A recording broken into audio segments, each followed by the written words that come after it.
Hello students, 11th class history. आज हम 11th class की हिस्ट्री के कुछ वेरी शॉर्ट क्वेश्चंस करेंगे। तो फर्स्ट क्वेश्चन, D.H. लॉरेंस एक नॉवेलिस्ट थे। वो कौन से कंट्री से रिलेट करते हैं? उनका संबंध कौन से देश से है? तो ये कौन से देश से हैं? आंसर है England. Next question second, French revolution कब हुई थी? फ्रेंच रिवॉल्यूशन 1789 में, क्योंकि इससे पहले अमेरिका में रिवॉल्यूशन हो चुकी थी 1776 में। तो वहाँ से कुछ लोग लिबर्टी के, इक्वलिटी के, फ्रेटर्निटी के मैसेज लेकर के आए थे और वहाँ से ये मैसेज फ्रांस में लाए गए और फ्रांस के लोगों ने भी ये राइट्स लेने की कोशिश की और उसमें वे 1789 को सफल हुए, सक्सेस हुए। थर्ड क्वेश्चन, इंग्लैंड और फ्रांस के बीच एक लंबे टाइम तक युद्ध हुए, टाइम पीरियड क्या है? 1792 टू 1815 के बीच में ये इंग्लैंड के और फ्रांस के वार हुए थे। इससे दोनों देशों के बीच ट्रेड जो ना वो एक तरह से रुक गया था, इंडस्ट्री एक तरह से बंद हो गई थी, एम्प्लॉयमेंट जो है वो बहुत कम हो गई थी। नेक्स्ट क्वेश्चन नंबर 4, जनरल लूड जो थे उसने कौन सा एक पॉपुलर मूवमेंट छेड़ा था? तो जनरल लूड ने जो एक मूवमेंट छेड़ा था उसका नाम था लूडिज्म मूवमेंट। इस मूवमेंट में जनरल लूड ने क्या कहा था कि मशीनों को मत तोड़ो, और उसने डिमांड की थी इमीडिएट गवर्नमेंट से, क्या? ट्रेड यूनियन की डिमांड कि ट्रेड यूनियन बनाए जाएं। क्वेश्चन नंबर 5, पीटरलू और वाटरलू क्या है? देखो, हमें पता है वाटरलू की बैटल 1815 में हुई थी, नेपोलियन डिफीट हुए थे। ये एक बहुत बड़ा संकेत था यूरोप के लोगों के लिए, किसको? नेपोलियन को हराना। तो यहाँ इंग्लैंड की गवर्नमेंट ने सेंट पीटर्स में क्या किया था? जो लोग गवर्नमेंट के अगेंस्ट थे उनको बहुत बुरी तरह जो है ना दबाया था, रिप्रेस किया था। और इस वर्ड को उन्होंने जो है ना सेंट पीटर्स को किसके साथ जोड़ दिया? एक हारे हुए वर्ड के साथ, वाटरलू के साथ पीटरलू। नेक्स्ट क्वेश्चन, कौन से एक्ट के अकॉर्डिंग इंग्लैंड में 9 ईयर्स से कम वाले बच्चे जो हैं वो फैक्ट्री में काम नहीं करेंगे? वो एक्ट पहली बार कब पास हुआ था इंग्लैंड में? 1819 में।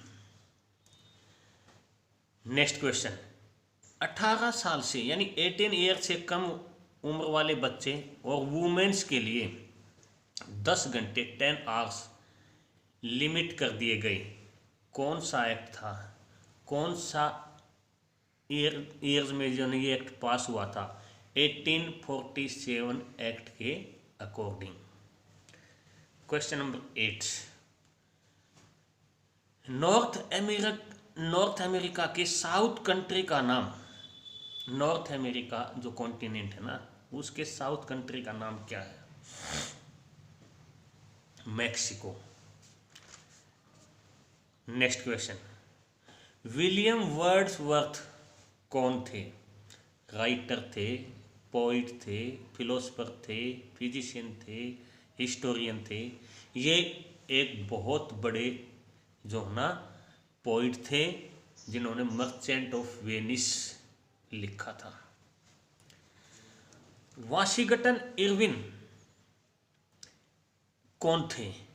वाशिंगटन इरविंग ये एक राइटर थे जिन्होंने अमेरिका के नेटिव लोगों के बारे में रियलिटी बताई थी। इन्होंने कहा था कि इरविंग और अमेरिका के थर्ड प्रेसिडेंट जेफरसन कभी भी वहाँ के लोगों से वर्डवर्थ कभी वहाँ के लोगों से नहीं मिले, तो वो क्या जाने वहाँ के लोगों के क्या हैबिट हैं। इसलिए इन्होंने ये उनसे मिले थे वाशिंगटन नेटिव पीपल से। उन्होंने कहा था कि वो लोग अपने काम में स्किल्ड हैं, जिनको पहले ये क्या बोलते थे, जंगली बोलते थे। तो इन्होंने हम ये कह सकते हैं उनके फेवर में जो है ना बहुत कुछ बोला था। प्रोटेस्टेंट और कैथोलिक में अंतर क्या है? दो ये रिलीजन है।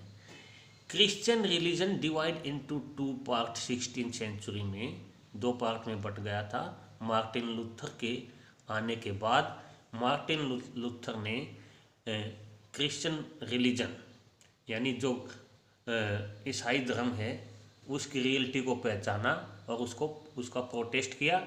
उसको मानने वाले प्रोटेस्टेंट रिलीजन के नाम से उसको मानने वाले जो फॉलोअर्स थे किसके, मार्टिन लूथर के, वो जो है ना क्या कहलाए, प्रोटेस्टेंट्स, प्रोटेस्ट करने वाले।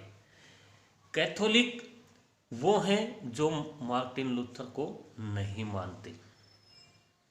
नेक्स्ट क्वेश्चन, अमेरिका ने इमीडिएट जो फिलहाल जो तत्काल में जो अमेरिका है, इसने लुसियाना का जो पार्ट है वो कौन से कंट्री से जीता था? फ्रांस से। और अलास्का कौन से कंट्री से जीता था? रूस से। नेक्स्ट 13 क्वेश्चन, ब्रिटेन और फ्रांस के लोग क्यों जाने के लिए उत्सुक थे अमेरिका में? क्योंकि ब्रिटेन और फ्रांस में एक सिस्टम था कि छोटे बच्चे को, छोटे बेटे को उस बाप की प्रॉपर्टी में कोई हिस्सा नहीं मिलता था। इसलिए वो भी हक लेने के लिए अमेरिका जाना चाहते थे, यानी ओनर बनने के लिए, जमीन का मालिक बनने के लिए। जर्मनी, इटली, स्वीडन में क्या था कि जर्मनी, इटली, स्वीडन में बड़े बड़े जो लैंडलॉर्ड्स थे उन्होंने छोटे छोटे लोगों की ज़मीनें परचेज कर ली थी। वो भी इस पर्पज से वहाँ जाना चाहते थे और वो अमेरिका गए और सेटलर बन गए। पोलैंड के लोग क्यों गए? क्योंकि पोलैंड के जो ग्रासलैंड हैं, स्टेपी लैंड है, वैसा ही एरिया अमेरिका में उन्होंने प्रेरीज में मिल गया। तो यहाँ कुछ क्लाइमेट कंडीशन इनके अकॉर्डिंग थी, इसलिए ये लोग वहाँ पर गए। नेक्स्ट क्वेश्चन, यहाँ पर हम क्या देखेंगे कि स्लेव सिस्टम, जो दास प्रथा थी, स्लेव सिस्टम जो था, स्लेवरी सिस्टम, इसका एंड कब किया गया? 1861 टू 65 में। नेक्स्ट क्वेश्चन, कनाडा में रेलवे निर्माण कब हुआ, यानी रेल कब चलाई गई? 1885, यानी जब इंडिया में कांग्रेस पार्टी बनी तब वहाँ पर रेलवे जो है ना चलाई गई थी। स्कॉटलैंड से आया हुआ अमेरिका का एक बहुत ही पुअर पर्सन जो बहुत कम दिनों में अमेरिका का पहला करोड़पति बन गया था, कौन था? जिसने यूरोप के साथ ट्रेड किया था, एंड्रिड कार्नेगी। कौन है? एंड्रयू कार्नेगी, जो कहता था बाकी सभी देश बहुत ही धीरे धीरे चलते हैं, अमेरिका बहुत तेज चला है। वो बहुत जल्दी पैसे वाला जो है अमेरिका में जाकर के बन गया था, जो स्कॉटलैंड से आया था। कार्ल मार्क्स कहाँ का था? कार्ल मार्क्स कौन से कंट्री से रिलेट था? जर्मनी से। कार्ल मार्क्स का जो टाइम पीरियड है वो है 1818 to 1883। Declaration of Indian rights act कब पास हुआ था? 1954 में। इसमें नेटिव लोगों ने यह कहा था कि हमारे रिजर्वेशंस वापस नहीं लोगे। 1911 में जो कैनबरा कैपिटल बनी, कैनबरा का मतलब मीनिंग क्या है? ऑडियंस हॉल, सभा स्थल। आज का लास्ट क्वेश्चन जो है, ऑस्ट्रेलिया की जो पहली कैपिटल बननी थी उसका नाम पहले क्या रखा जाना था? क्या सजेशन आया था कि ये नाम होना चाहिए? वूल व्हीट गोल्ड, वूल व्हीट गोल्ड। तो आज के अपने क्वेश्चंस इतने थे बेटा। Okay, thank you.